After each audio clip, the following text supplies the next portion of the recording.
काल एकनाथ शिंदेच्या सभेमध्ये घडले भलतेच।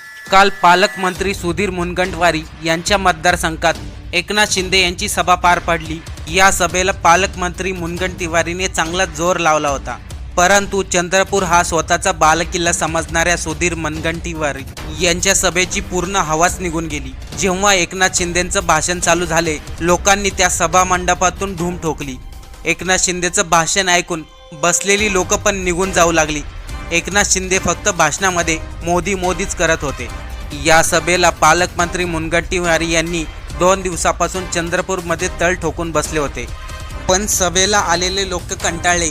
शिंदेंचं तेच भाषण, मोदीचा प्रत्येक भाषणामध्ये उदो उदो, त्यामुळे सभेतून लोकांनी काढता पाय घेतला आणि सर्व सभा मंडप खाली केलं। एकनाथ शिंदेंना खाली खुर्च्या समोरच भाषण करावं लागलं।